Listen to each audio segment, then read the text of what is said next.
जय हिंद दोस्तों, वंदे मातरम। काल्की को रिलीज हुए अब बॉक्स ऑफिस के ऊपर 7 दिन कंप्लीट हो चुके हैं। आज 8वां दिन है इस मूवी का। ऐसे में काल्की के 7 दिनों की जो कमाई है वो वाकई में कई सारी मूवी उससे काफ़ी ज़्यादा बेहतर निकल कर आई है। इंडियन सिनेमा में इस साल की अगर हम बात करें, 2024 की अगर हम बात करें, तो वैसे भी इतनी बड़ी कोई मूवीज अभी तक रिलीज हुई नहीं है। तो ऐसे में काल्की का जो रिकॉर्ड है वो काफ़ी ज़्यादा स्ट्रांग बन रहा है। प्लस प्रभास की इस कमबैक मूवी को जो तारीफें मिल रही हैं वो अलग। हालांकि ये बात और है कि ये मूवी अपने रास्ते में चलते में कई सारी मूवीज के रिकॉर्ड को तोड़ते हुए आगे बढ़ रही है। किस मूवी ने कितने पैसे कमाए हैं और किस तरीके से मूवीज आगे बढ़ रही हैं, इस बारे में ही बात करेंगे इस वीडियो में। तो चलिए जानते हैं कि काल्की ने 7 दिनों में कितनी कमाई करी है और इसके अगेंस्ट में जो और मूवीज रिलीज हुई थी इसके साथ में ही, या इतनी ही बड़े लेवल पर जो मूवीज हिट हुई हैं उन मूवीज ने कितनी कैसी क्या कमाई करी थी।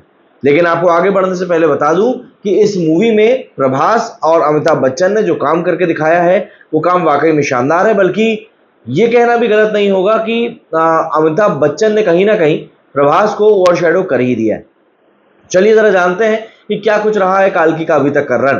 अगर हम काल्की के कलेक्शन की सिंपल सी बात करें तो देखिए, 7 दिनों के कलेक्शन के लिहाज से इस मूवी ने काफी अच्छा रन अभी तक फिलहाल दिखाया है। एंड उसी का नतीजा है कि मूवी को इतने अच्छा रिस्पॉन्स भी मिल रहा है। काल्की का अगर मैं 7 दिनों के कलेक्शन के कंपैरिजन की बात करूं तो आरआरआर जो थी उसने करीब 709 करोड़ रुपए कमाए थे। एंड अगर हम लोग बात करें केजीएफ की, केजीएफ चैप्टर 2 ने 702 करोड़ रुपए कमाए थे। पठान, जब पठान के बाद में शाहरुख खान की जो मूवी रिलीज हुई थी जवान, जवान ने करीब 650 करोड़ रुपए कमाए थे। एनिमल की बात करें तो उसने 560 करोड़ रुपीस कमाए थे। एंड सलार इस मामले में काफी पीछे रह गई थी, 450 पौने 500 करोड़ रुपए के साथ में। तो इन सब मूवीज में एक तरीके से देखा जाए तो काल्की जो है वो काफी ज्यादा आगे है एंड उसको इसका पूरा फायदा फिलहाल मिलता हुआ दिखाई दे रहा है। करंट बॉक्स ऑफिस सिचुएशन की अगर हम लोग बात करें तो गुरुवार को रिलीज होने से फिल्म को पहले वीकेंड में 3 की बजाय 4 दिन मिले थे और वीकेंड में ही इसने 309 करोड़ रुपए का इंडिया नेट कलेक्शन भी कर लिया था। मंडे टेस्ट में भी फिल्म नॉर्मल गिरावट के साथ में 34 करोड़ रुपए कमाने में कामयाब रही थी।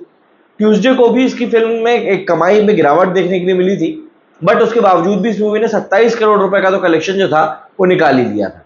हालांकि मेकर्स के लिए एक थोड़ी सी परेशान करने वाली बात यह होगी कि फिल्म का कलेक्शन लगातार एक लेवल को मेंटेन नहीं कर रहा है, सस्टेन नहीं कर रहा है, बल्कि नीचे की तरफ गिरता ही जा रहा है। हर रोज थोड़ा थोड़ा गिर रहा है।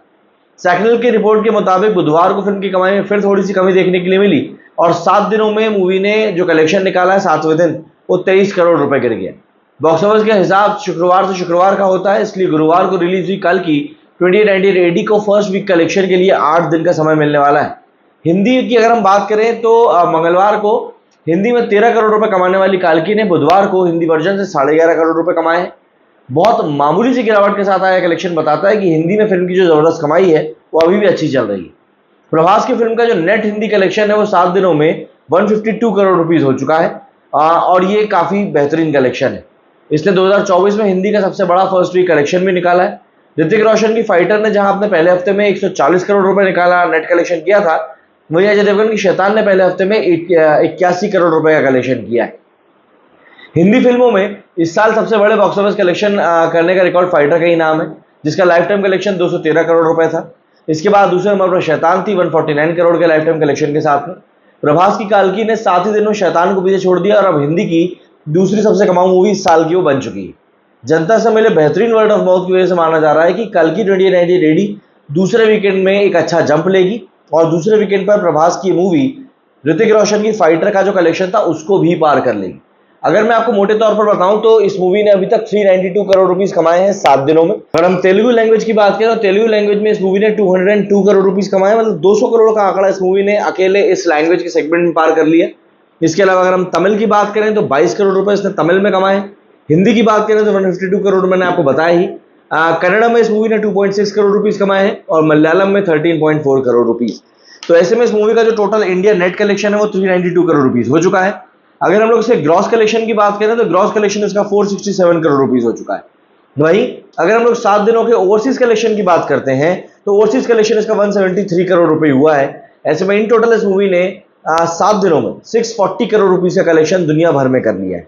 अब यह कलेक्शन काफी बेहतरीन है और काफी मूवी से बेहतर भी बताया जा रहा है, लेकिन समझने वाली बात यह है कि मेकर्स जो है, मेकर्स यहां पर क्लेम कर रहे हैं कि इस मूवी ने करीब 710 करोड़ रुपए कमा लिए। अब मेकर्स की बात पर जाएं, आप एक्चुअल डेटा के ऊपर जाएं, ये आपकी मर्जी है। मेरा काम था आपको दोनों ही डेटा बताना, जो कि मैंने आपको बताकर अपना काम खत्म कर लिया है। इसके साथ मैं आपके साथ में एक डेटा और शेयर करना चाहता हूं कि भाई इस मूवी ने आखिर अगर हम स्टेट वाइज अगर बात करें तो इसने कितना कलेक्शन निकाला है। स्टेट वाइज अगर हम कर्नाटका से शुरू करें तो कर्नाटका से इस मूवी ने 43 करोड़ रुपए से कलेक्शन किया है।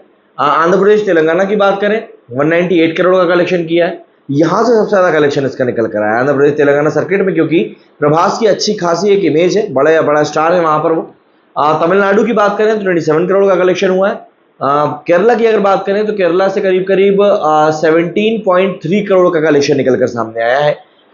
रेस्ट ऑफ द इंडिया की बात करें तो यहाँ से 180 करोड़ का आया, मतलब यहाँ से अब रेस्ट ऑफ द इंडिया थोड़ा थोड़ा ग्रो कर रहा है। और इसके पीछे की मेन वजह वही है कि इंडिया में पूरे सर्किट में अगर हम लैंग्वेजेस में बात करें तो हिंदी में सबसे स्ट्रांग है। एक कंपैरिजन के लिए आपको बताता हूं कि तेलुगु का कलेक्शन जहां पे अब 8.75 करोड़ पहुंच चुका है, वहीं पर हिंदी का कलेक्शन अभी भी स्ट्रांगली 11 करोड़ पे खड़ा हुआ है।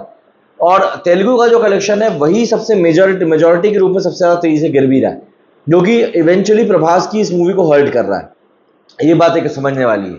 ऑक्यूपेंसी की अगर हम लोग यहीं पर बात करें तो कल की ऑक्यूपेंसी थोड़ी और नीचे की तरफ गई है।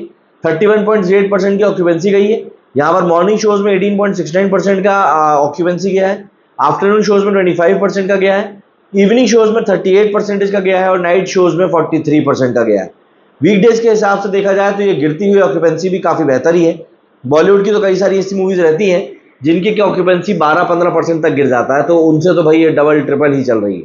तो एक तरीके से देखा जाए तो भाई कल्कि ने एक बढ़िया रिस्पॉन्स अपना थिएटर में दिया है, प्लस पब्लिक भी इस मूवी को काफ़ी पसंद कर रही है। सबसे बड़ा एक अचीवमेंट जो है इस मूवी के लिए वो यही है। लेकिन इस पूरे सिनेरियो में सबसे मेन इंपॉर्टेंट बात यही है कि मूवी को जो रिस्पॉन्स मिल रहा है पब्लिक से वो काफ़ी ज़्यादा एस्टॉनिशिंग है। एंड उस रिस्पॉन्स से हम लोग ये ज़रूर कह सकते हैं कि ये मूवी आने वाले दिनों में भी थिएटर्स में अच्छा ही करेगी। इस वाले वीकेंड को काफ़ी इंपॉर्टेंट माना जा रहा है काल्की के कलेक्शन के लिहाज से, क्योंकि अगर ये मूवी इस वीकेंड पर अच्छा कलेक्शन निकालती है तो ये बड़ा ऑब्वियस सी बात है कि इसका सेट हो जाएगा एक टोन की नहीं यार ये मूवी अब आने वाले लंबे समय तक एक बढ़िया खेल दिखाने वाली है। दरअसल इस मूवी को लेकर बहुत समय से बातें चल रही थी कि यार ये मूवी कब रिलीज होगी, कई बार इसकी रिलीज पोस्टपोन भी हुई, बट फाइनली जब ये मूवी रिलीज हुई तो उसने काफ़ी अच्छा रन दिखाया, काफ़ी अच्छा कलेक्शन करके निकाला है। तो इवेंचुअली हम ये मान सकते हैं कि भाई अब इस मूवी से हम लोग कुछ अच्छे एक्सपेक्टेशंस कर सकते हैं। समझने वाली बात बस ये है कि जिस तरीके से चीज़ें आगे बढ़ी हैं उस तरीके से ही चीज़ों को हमें समझना पड़ेगा। प्लस काल्की का जो कलेक्शन है वो काफ़ी मूवी से बेहतर निकल कर आया है। इसके पीछे का बड़ा कारण कहीं ना कहीं अगर आप प्रभास को दे रहे हैं तो मेरे हिसाब से आपको नागाश्विन और अमिताभ बच्चन जी को भी इसका आपको एक थोड़ा सा क्रेडिट देना पड़ेगा, क्योंकि इन दोनों ने वाकई में अच्छा काम किया। जैसे अगर हम नागाश्विन की बात करें तो नागाश्विन ने एक बेहतरीन तरीके से डायरेक्शन किया, लेकिन बात सिर्फ डायरेक्शन की नहीं, जो माइन्यूट डिटेल्स के ऊपर उन्होंने काम किया है वो डिटेल्स भी काफ़ी ज़्यादा अच्छी रही है इस मूवी के लिहाज से।